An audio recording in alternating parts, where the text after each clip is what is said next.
Thanks for tuning in to the Spread Your Wingspan podcast. I'm Sarah. And I'm Jenny. And we're your hosts, two friends who immediately bonded over our secret smut addictions. So join us as we journey together through our favorite romance and fantasy stories and discuss all things kinks, female pleasure, taboos, and more. Make sure to check out the show notes for any spoiler alerts and content warnings. We're happy you're here. Let's get to today's pod. Hi, Sarah. Hi, Jenny. How's it going? You know, it's all right. It's a Saturday. We're going to talk about a book, record our podcast. What could be better? Right.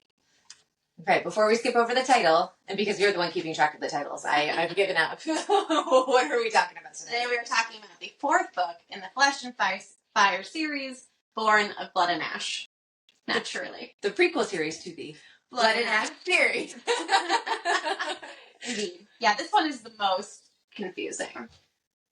Yeah. Because it has literally the title of the other series. And Yeah. I mean, I really would love to know the through lines of thinking for her naming. Like how she's so committed to the prophecy, and she's so committed the titles come from the lines of the prophecy. Although I don't know if that's true for Blood and Ash. Regardless, in this one it is. So I get it, but it is. It is.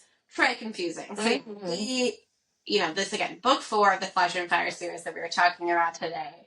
Obviously, I forgot to do content warnings. Spoiler warnings, like, this book ties into a lot of the Blood and Ash series, so if you are not up to date on that series, maybe be a little forewarned.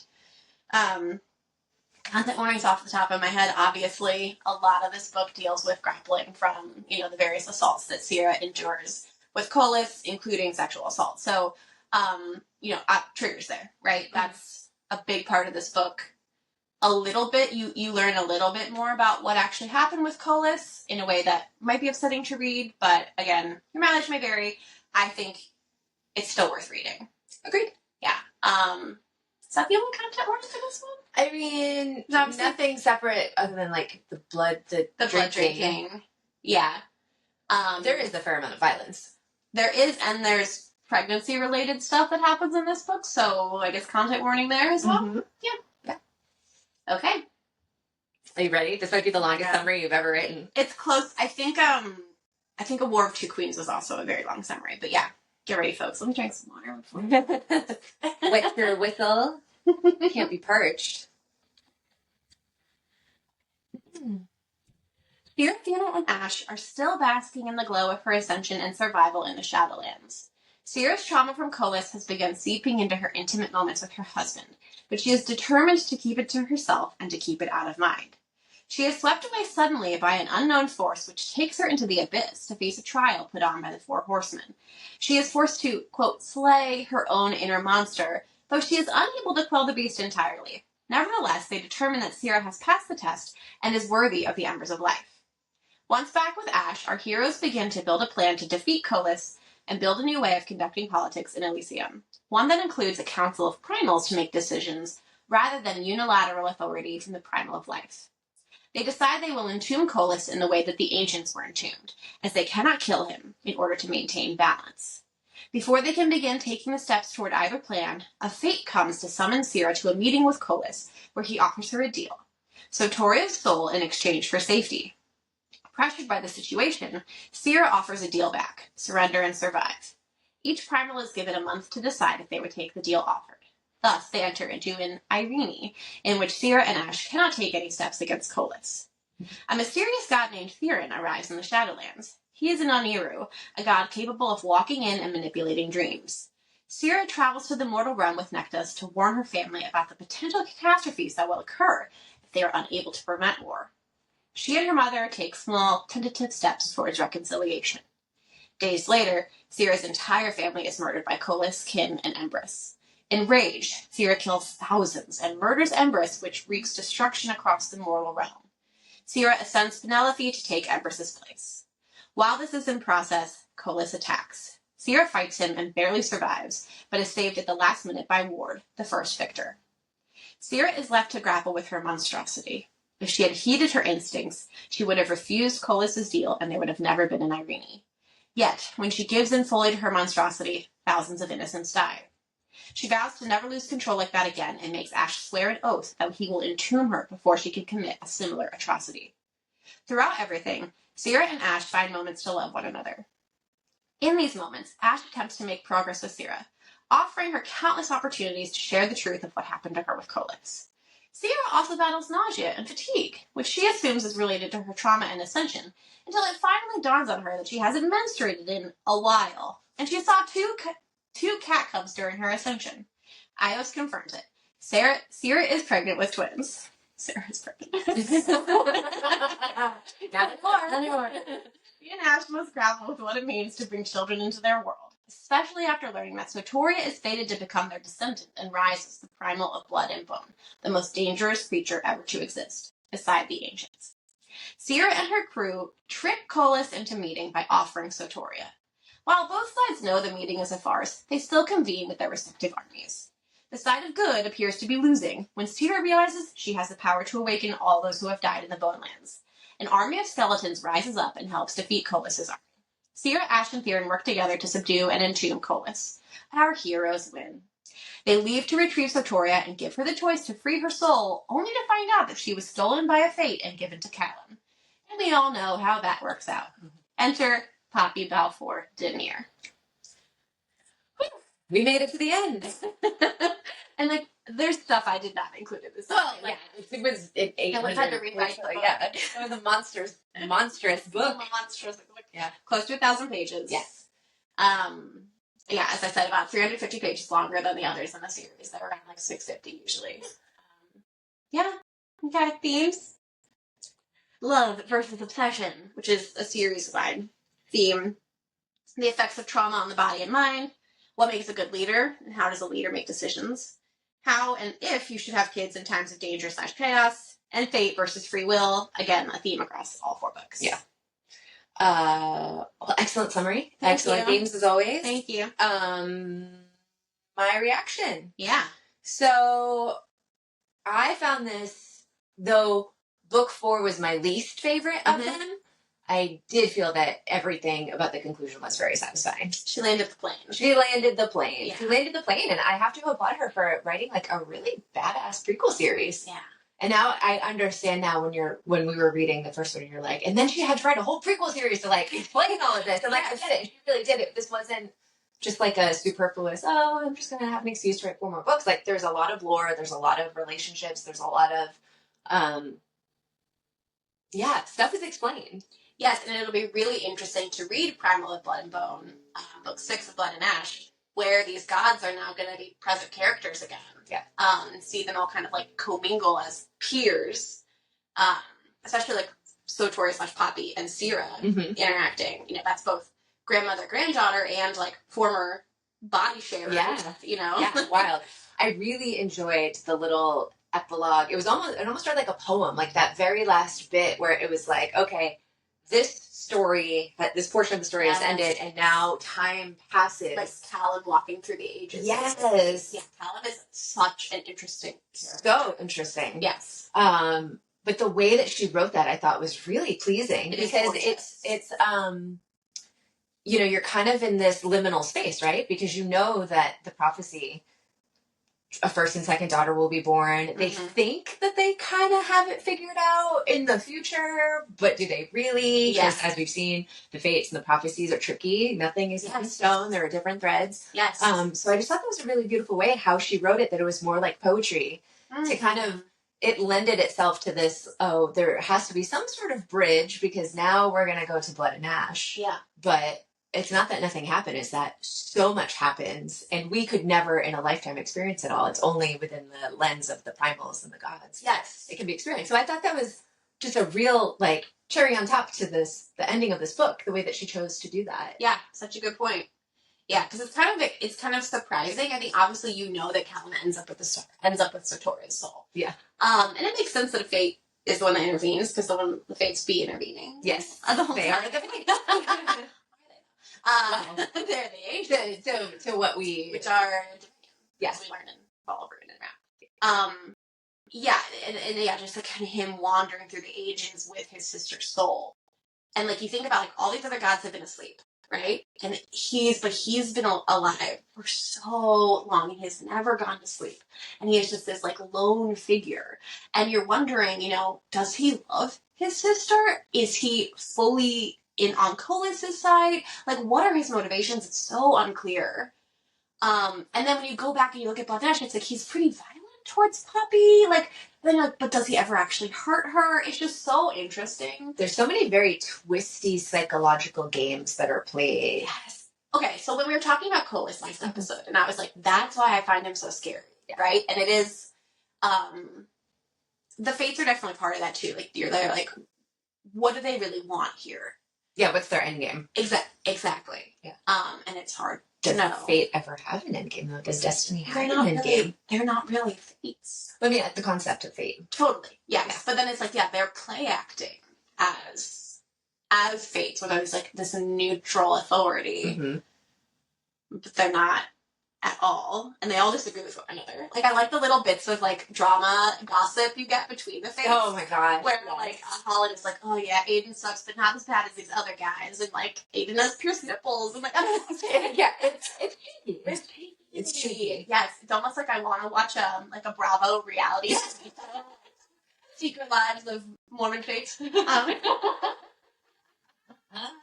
That's funny. Like, those are some messy bitches. Yeah. Yeah. So this was your second read of this book. Yes. Okay. Yes. So on first read, there's so much to all of this that at some point I will reread all of it. Maybe when she completely finishes the Blood and Ash series, which do we know is there? I think it has like a light 2026 release date, but I don't actually know. Okay.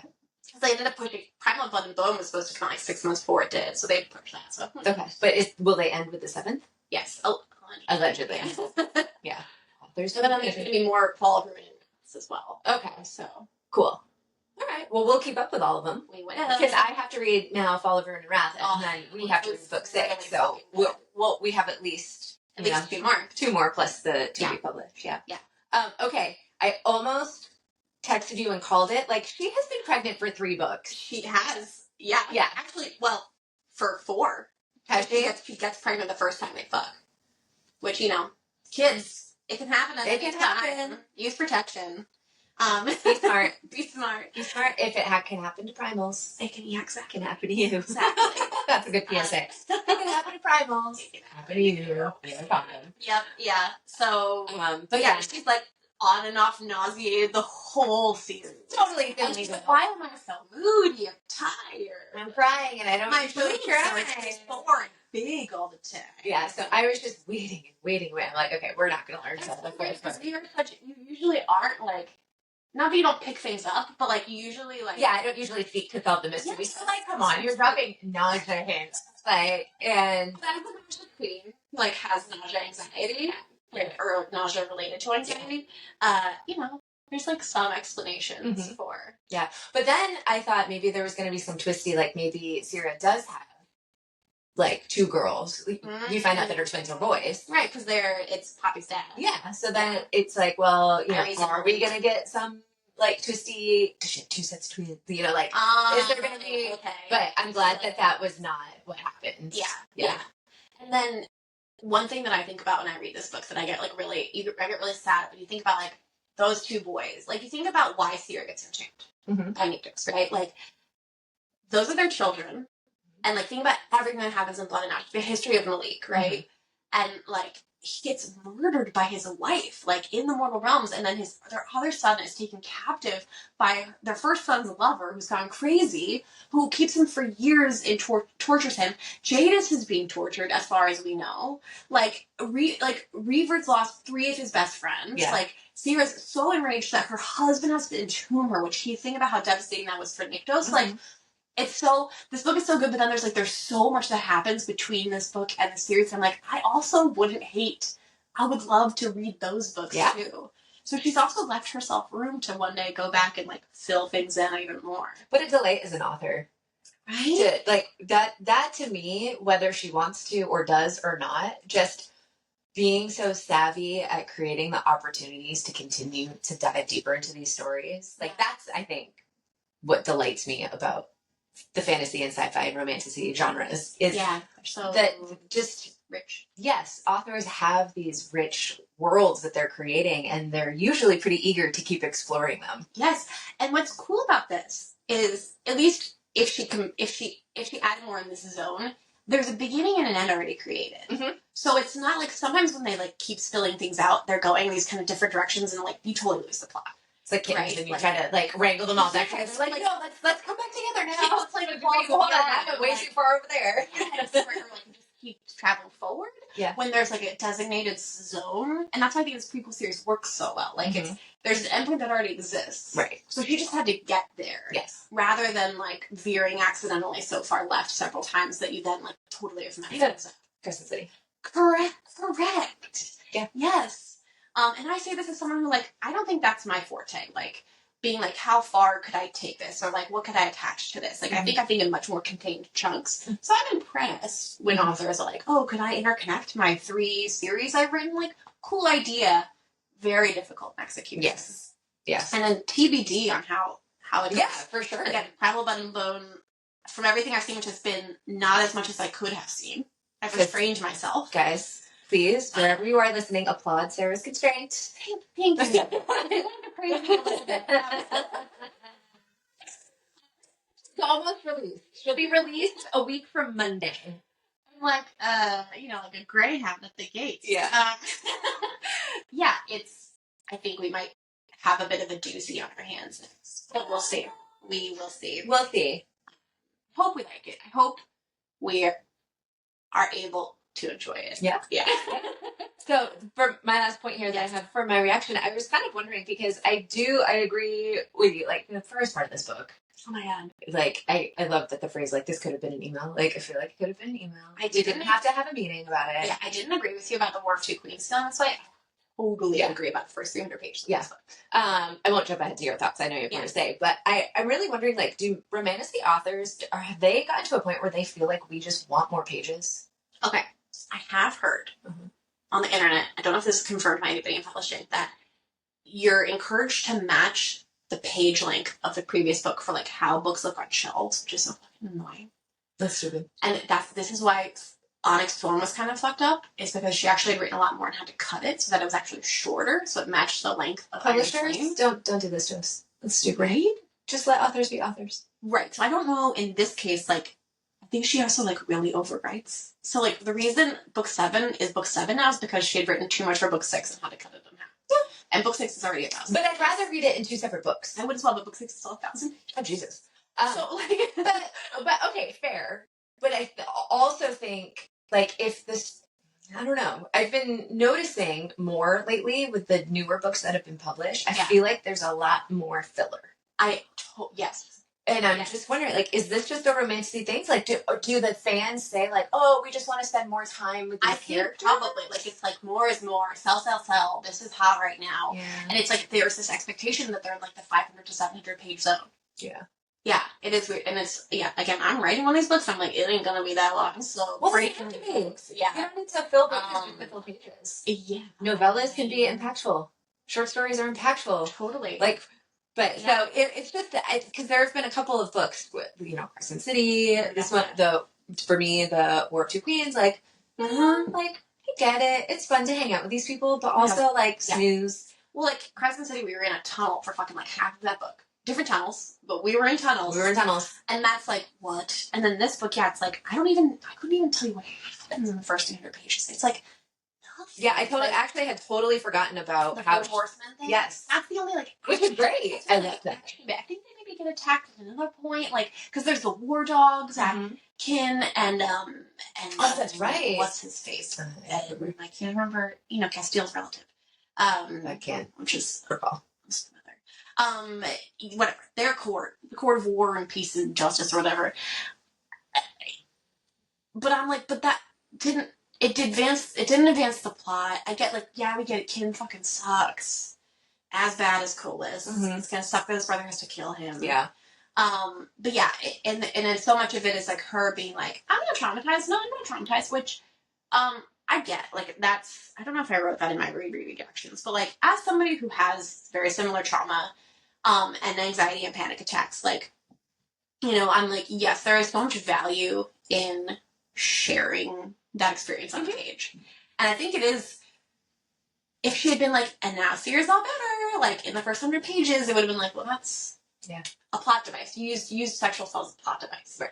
Rather than like, this is actually like a rich part of this character, and how does this actually affect people in the real world? Taking it seriously. I respect that. It's a slog to read. It's a slog to read someone for 300 pages be like, I'm not ready to share about this. And have her husband be like, I feel like you need to share with me. Like, it's not exactly pleasurable to read. So I kind of am of two minds about it. Yeah. And I wonder about people who have totally different backgrounds as me, if they like are more annoyed or less annoyed. Yeah. I can't really tell, because I can't separate my own experience from my reading experience. But yeah, so I would say, when I first read this book, I think I didn't notice how much it dragged because I was so eager to find out what happened. Yeah. That I was kind of like, just like kind of rushing forward. But in reread, I was like, oh boy. I was like, I'm gonna have to finish this book. We had to push this recording several times because like both of us were like, this is gonna take a while. Yeah. So yeah, that's my thought on the first 300 pages. But then again, I think it really picks up halfway through. The last half I think is great. Yeah. Good click. And like not too much happens. There's not like kind of an unnecessarily drawn out battle sequence of Colas, which I appreciate. Like there is battle that happens, but it's not like belabored. Yeah.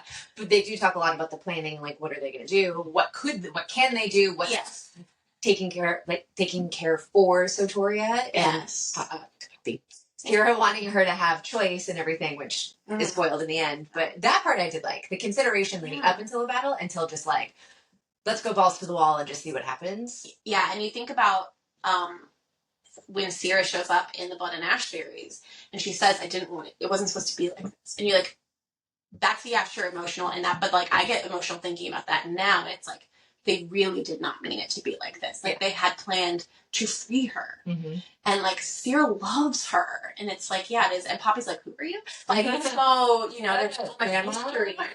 Yeah, she doesn't understand. And like the fact she sees the bone thing happen in Blood and Ash, and then we see it actually happen in real time. And you're like, that's cool. Yeah. Okay, yeah, the having a baby when the world is on fire stuff, like, I can relate. I think a lot of people who have babies in the last, at least last couple of years, if not longer, since COVID, I think would really relate to that part of this book. This is an unplanned pregnancy, so that's a little different, but, because Sierra and Ash were, like, not thinking they could give her... because it's difficult for primals to have babies, and, Sierra started as mortal. And she was dying. Yeah, all the things. And, like, how did her babies, like, stay alive through everything that's happened to her? It's pretty amazing. But, yeah, that's a big thing that they think about. They don't think about it in terms of, like, are we going to terminate this pregnancy or not? That's like a very brief thing, which I appreciate that Eos, the goddess of fertility, is like, do you want to continue this pregnancy? There's many shades of fertility and means. Love that representation. Yeah. And it's not like, it doesn't feel like virtue signaling to me. It feels like this is the reality of when you're pregnant. Yeah. But it's more like they're like, okay, shit, we're going to have to hold both things in mind for the rest of our lives. Like, Colas is going to continue being a threat, and we want to be happy with our family. And, like, that's, to me, that's how I feel about having a baby right now. Like, on the one hand, like, what beautiful days my husband and I have with our child. Like, he's a baby, and it's just so beautiful. And then you look outside, and you're like, and other people's babies are getting hurt, and the world is scary, and it's like, you kind of have to hold both things together constantly. And it can be a real mindfuck. Yeah. Okay, another thought is that I appreciate, even though it's boring, that the first half of this book is about Sierra trying to decide what kind of leader to be. And being like, how much do I fight against my instincts and how much do I lean into my instincts? And I know we get annoyed by the fact that she's young. Like, she and Poppy are both really young protagonists, and it can be annoying because you're like, you're immature, grow up. Yes, but like, I feel like that's for a 21-year-old thrust into leadership. For her being like, what? How do I do that? And, like, feeling like the first thing she needs to do is to act not like herself, and, like, watching that. Again, she takes her time taking Sierra through that journey. Very similar to Poppy in War of Two Queens. Just, like, Poppy's grappling with, like, how good am I? And Sierra's grappling with how monstrous am I? Right? Yeah, that's a good point. Yeah, so I think that's cool. And I like the fact, I think a leader who's like, I maybe shouldn't be in charge. Like, that's always an interesting story. The person who's thrust into leadership. Yeah. And she ultimately decides that she wants to share rule with her king. She doesn't want to be the queen on top of everything. She wants to co-rule with Ash, being the king by her side, and then have a court where everybody has a vote. Yeah. Yeah. Yeah. They invented democracy. Let's not really. And it's also cool the like tidbit, the plot point about the Muriel bloodline being like everybody's a trustworthy leader in the Muriel bloodline. So that aspect they don't seek power for power's sake. Right. And so that's the only reason Sierra feels not as scared about the idea of Poppy's existence, because she's going to be the primal of blood and bone, which is very, very dangerous. But she's like, but she's going to be of my bloodline, and allegedly we are good leaders. So interesting. Okay, yeah. Sadly, I think the smut doesn't smut very well in this book.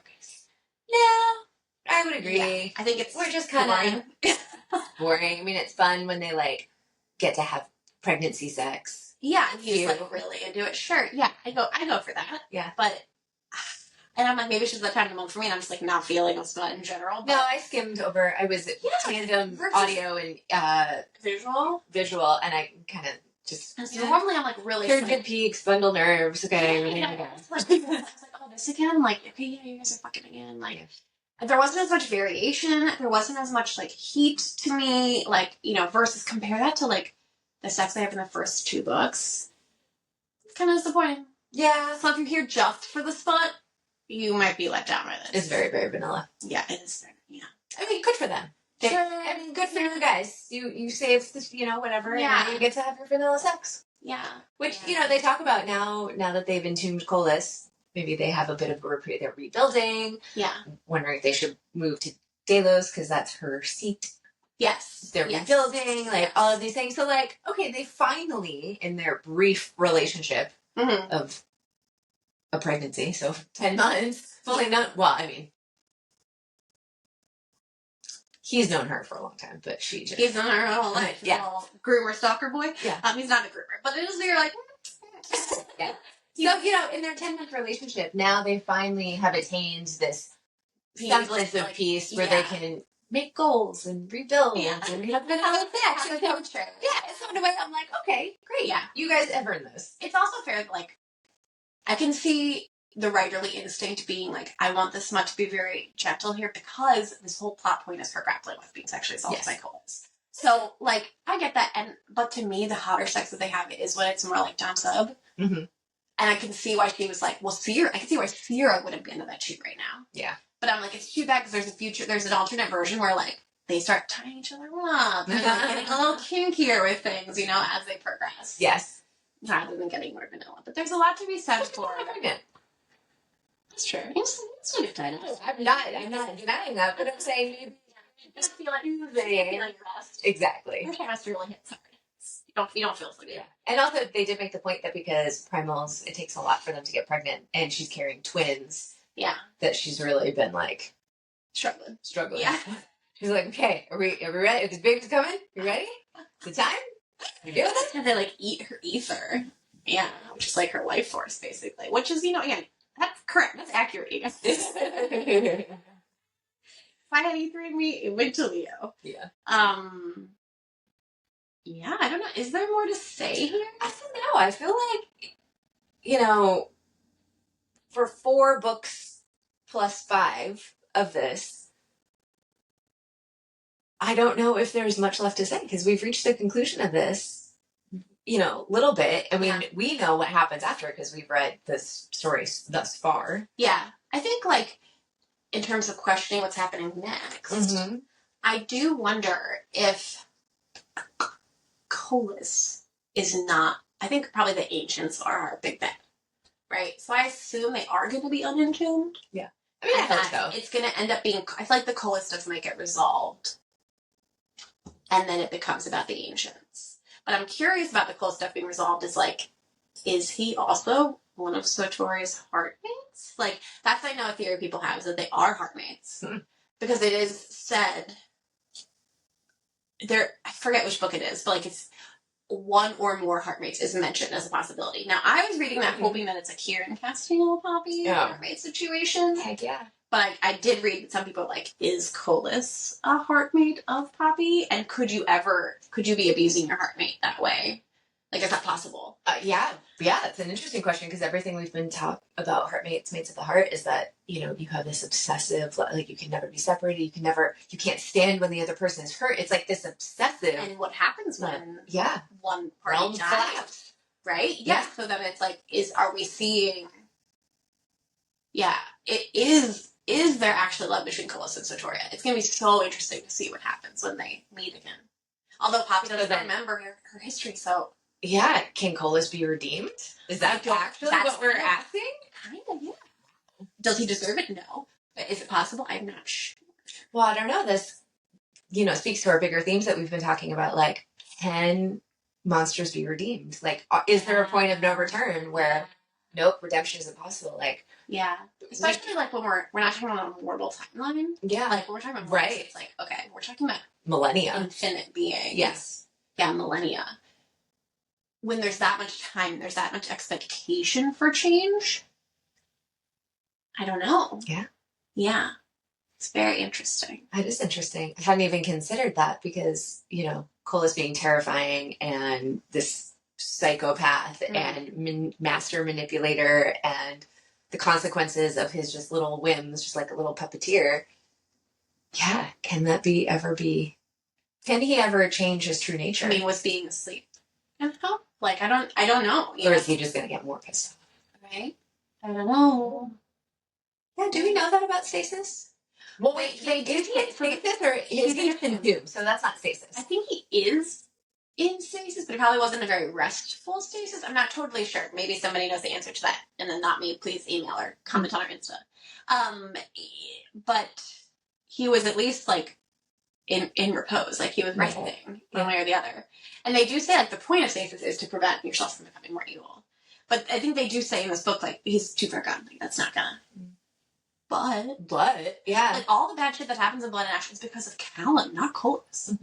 Colas is asleep. He's like on the ground. Like what's he doing? Well, yeah, it could be argued because of everything that Colas did to Callum. For sure. But the influence, yeah, not what happens with the Ascended and the Craven and like they're sacrificing children so that their blood can drip into the ground and go to Colas. Like that's all Callum, you know, through his bitch. Yeah. No, it's good. You poor bitch, you poor fool. Yeah, so really interesting. God, it makes me want to reread. Well, actually, like all the time. It would be such a slog, but yeah. Yeah, it's so you know what? You can just listen to our pod episodes. Yeah. Like I wonder, like thinking about how she started out, like think about that first Blood and Ash book and like how different it is, really. Yeah. You know, especially when you first start it, and it's like she's the maid. Like it's just such a different vibe, and it's so self-contained. And she honestly could have like stopped. Yeah. Right? And yet it's become this unspooled into this thing about like gods and morality and fate and choices and consent and like monstrosity, and it's just so interesting. Yeah. I can see why some people get upset that they read the first book and they're expecting it to be one thing and then it really goes in a different direction and it's it's pretty unwieldy and there's a lot going on. It's kind of like ACOTAR. Yeah, there's a lot to be written about. Like, there's a lot of explanation of things. The cast of characters gets huge. And you're like, I was expecting, just this cute little story. Dehumanization narrative. Yeah. So, yeah, we'll be back after we have an exciting... We do. We have our first author interview that we're recording next week, I think. Yes, J.M. Frey. Fry. We'll find out. We're going to have to find out. That's in my notes. We do not want to be mispronouncing your last name, friend. But yes, a book called 9/10. Yes, which I'm a quarter of the way through. I'm really enjoying it. It's so cute. Awesome. Queer, male, love story, dragons or fantasy, cozy. So I think it hits a lot of, it's combining a lot of aspects from other books we've read, but like into one, which is pretty unique. So yeah, we're going to be talking to the author, so fun, and talking about that book, and then we will come back to this and go to Primal of Blood and Bone. Yes, we need to take a little palate cleanser. Little step to the left. It's gonna make you want to really drink coffee. It's like some Valley coffee, and then got really good coffee. And so every time I read it, and it's like I'm reading it at like 10 at night, and I'm like, I'm gonna really go for this coffee. Okay, I'll have to read it in the mornings then. Thank you for the note. That'll be super Yeah. something new for us. Yeah, and otherwise we're gonna continue soldiering on. Yes, and if you out there are an author or know an author in any way, work with an author who writes romance fantasy stories, we would love to do more interviews. So you can reach out to us at our email, hello@spreadyourwingsfan.com, to set things up. Yeah, or DM Sarah on Instagram if you follow us there. Yeah. One of us will be happy to connect. Yes. Okay, guys. Yay. Bye. Thanks for listening to this episode of the Spread Your Wings Fan podcast. We would love to hear what you think about our topics today. Be sure to connect with us on Instagram and subscribe to our YouTube channel.